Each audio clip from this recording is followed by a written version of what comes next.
In shaping the image of Baochai, Cao Xueqin often employs a technique of comparison, frequently contrasting her with Daiyu.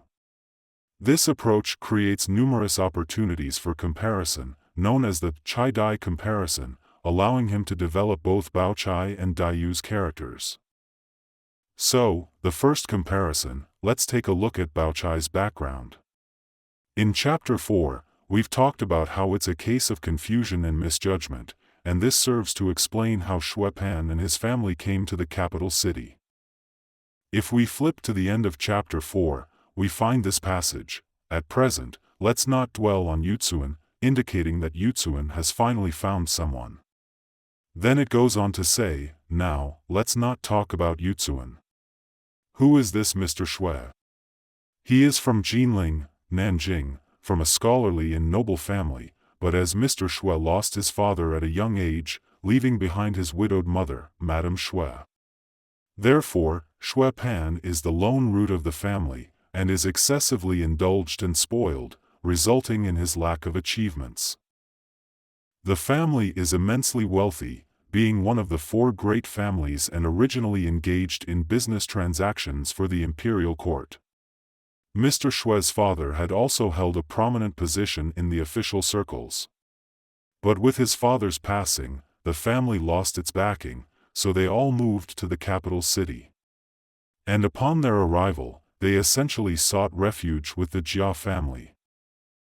In Chinese history, businessmen were always at risk if they didn't have the support of influential officials. So, when Xue Pan got into trouble several times later on, who helped him? It was the Jia family and the Wang family, because they had influence in the official circles. That's why Madame Xue brought her 2 kids to the Jia family, as a way of seeking refuge. But why did they come? The passage below talks about it. This widowed mother, née Wang, is actually Madame Xue. Her maiden name is Wang, and she is the younger sister of Lady Wang, the wife of Jia Zheng from the Rong house. She is around 40 years old and has a son, Xue Pan, as well as a younger daughter, 2 years his junior. Her nickname is Baochai, and she is described as being graceful and elegant, way superior to her brother in terms of learning and manners.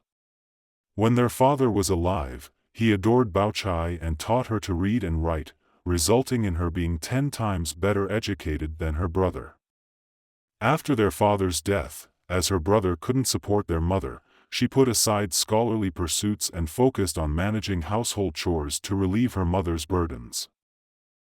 So, what does it mean for Baochai to arrive in the capital city? The present emperor, that's the emperor of the day, prizes scholarship, seeks talented individuals, and rewards exceptional merits. These are all ironic words.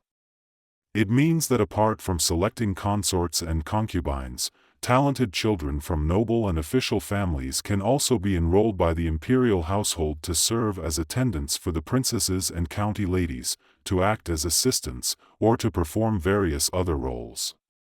Baochai wants to enter the imperial court. This is one of the reasons they came to the capital city. Another reason is to visit relatives, in this case, the Jia family, to send off his sister for selection, to pay respects to her relatives, and to personally settle old accounts, and so on. That's the reason for their coming. How did she end up in the Jia family? Well, the whole emperor's thing fell through. The plan for Xue Baochai to join the royal court went down the drain. So, after she landed at the Jia family's place, a new goal popped up. It's something she's always steered clear of and never brought up, right? But her mom, Madame Xue, has been gossiping all over the place. What's the gossip about? Oh, just that her daughter, Baochai, has a golden lock, you know? And get this, there was this monk who dropped a line, saying that in the future, you should find someone with jade to match. That's the story her mom's been spreading around the Jia family. Alright, let's dive into the 8th chapter, Initial Comparison of Daiyu and Baoyu. Let's jump in from the 4th paragraph. So, it's about Baochai getting sick again, right? And of course, as family, it's only natural for people to come and visit him. First, someone was sent to check for him, and then Baoyu himself showed up. But let's skip all the nitty-gritty details and focus on when Baoyu came into Lixiang Garden. Back then, the Daguan Garden wasn't even built yet. Baochai, her mom, and his brother all lived in the Rong mansion, specifically in a big courtyard called Lixiang Garden. When Baoyu entered Madame Xue's room, he found her busy with needlework and her maids. He greeted her, and she warmly welcomed him, saying, "It's so cold, my child. I appreciate you coming. Sit by the heated bed." She then had someone bring tea, and Baoyu asked if his cousin was home. Aunt Zhao sighed and said, "He's always busy, never at home." Baoyu asked, "How's my sister-cousin doing?" Aunt Zhao replied, "She's all right. The other day, you sent someone to check on her. She's in the inner room. Go and see her, it's warmer there. I'll tidy up and join you." So, Baoyu rushed over to the inner room. He saw a worn red curtain and found Baochai sitting on the heated bed, doing needlework. She was wearing a glossy black headscarf, a honey-colored padded jacket, and a rose-purple silk skirt. It looked neither new nor old, right? That's because Baochai didn't fancy new clothes and luxury. It's described as neither new nor old. Then they described her looks: rosy lips, natural green eyebrows, a round face, and watery eyes. This implies she was a bit plump. Once, Baoyu compared her to the plumpness of Yang Guifei, and she didn't take it well. Baochai is pretty, and you can totally put into words what makes her so. But when it comes to Daiyu, her beauty is just beyond word. Cao Xueqin found another way to capture Daiyu's charm. And guess what? He did it through the eyes of Xue Pan. Now, let me butt in with something here. So, Zhao Yinian is all about making sure her son gets to inherit the family fortune, right? The two people really standing in the way of that are Shifeng and Baoyu. Aunt Zhao figures if Shifeng and Baoyu were out of the way, then her son, Jia Huan, could take over. So she goes and hooks up with a witch who knows all about casting spells. She gets this witch to cast a spell, and, you guessed it, the targets are Shifeng and Baoyu. After the spell was cast, all of a sudden, Shifeng goes nuts, waving a big shiny knife, ready to take down anything that moves. And Baoyu starts freaking out, holding his head, jumping around on the floor, stirring up a whole lot of drama at the Rong mansion. It got so wild that even folks from the Ning Palace showed up, and the place turned into a complete circus. Madame Xue, Baochai, Xue Pan, and Xue Pan's side piece, Yinglian, all joined the party. Yinglian was the girl Pan took by force and set up in separate accommodations. He had also changed her name to Xiangling, right? Everybody was just crammed in there, taking in the chaos. At this time, Xue Pan is extremely busy. Why? On one hand, he's worried that his mother will get crushed by the crowd, and at the same time he has to look after his sister Baochai, and he's also afraid that Xiangling will be harassed. What does harassed mean? Men from the Ning Palace have also shown up. Xue Pan knows that the men from Ning Palace are particularly interested in women. After all, Xiangling is beautiful and he had acquired by force, right? If they laid eyes on her, what would happen? So, he's busy non-stop. In the midst of the chaos, Xue Pan catches sight of Daiyu for the first time, charming and graceful, and he's immediately smitten.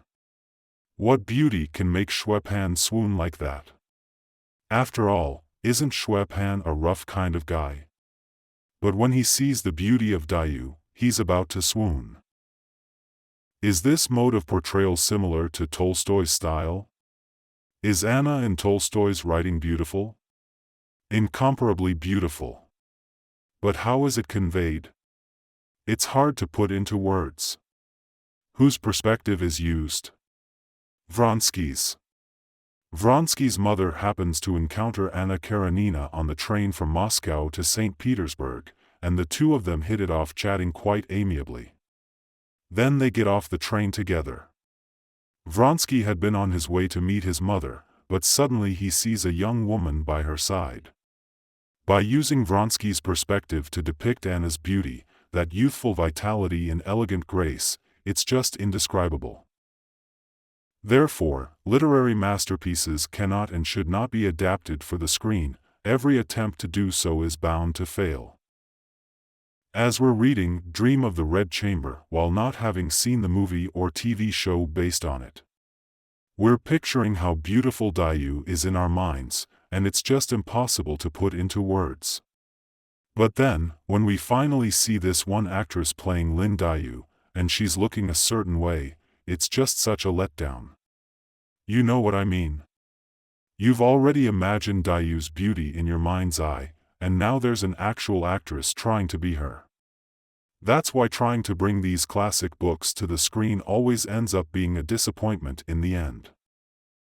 And you know, if the younger generation watches the TV show or movie adaptation before reading Dream, the damage is irreparable. When they read the book and think of Daiyu, they're going to immediately think of that actress, and when they come across Baochai, they'll picture a different actress. How can they ever make up for that? There's just no way to make it right, you know?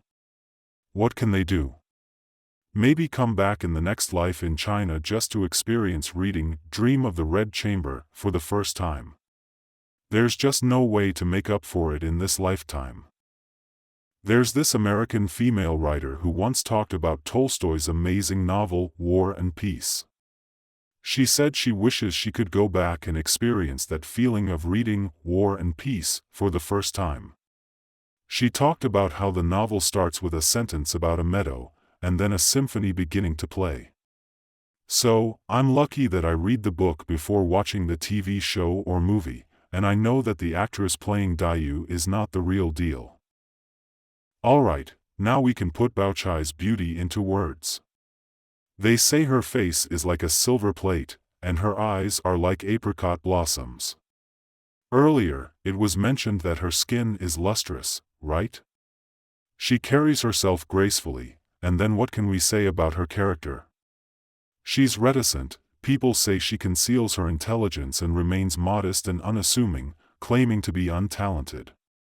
Being clever but not revealing it, that's what it means to conceal one's intelligence and remain modest. That's not easy. Nowadays, many people, like me, often feel the need to show off their intelligence, right? They're afraid others won't know about it. But she conceals her intelligence and remains modest. Baoyu looked at Baochai and asked, "Sister, are you feeling better?" Baochai looked up and saw Baoyu coming in, quickly got up and answered with a smile, "I'm already much better, thank you for your concern." These were all polite words. She then asked him to sit on the edge of the Kong and had Yinger pour tea. At the same time, she asked Baoyu, "Please give my regards to Grandma, Madam, and Aunt, and how are the other sisters?" All the time she was staring at Baoyu's head, which was adorned with a lace-inlaid purple gold crown and a gold forehead band with 2 dragons and a pearl. Such opulence as would appear today on a movie screen. Then, Baochai mentioned the piece of jade he owned, saying that she had never carefully appreciated it. "So, show it to me now." Baoyu approached her, took it off from his neck, and handed it to Baochai, who held it in her palm. The jade was like this, as big as a sparrow's egg, very small, bright as the dawn, lustrous as cream, with 5 colored floral patterns entwined. The story behind this jade is that in Dreamland, it first appeared as a piece of stone on the Qinggung Peak in the Great Wilderness. Why was this stone on Qinggung Peak? Qinggung is a homonym for love root, so Baoyu must be a root of love, right? He previous life was a piece of stone on Qing Geng Peak, and Qing Geng is the root of love.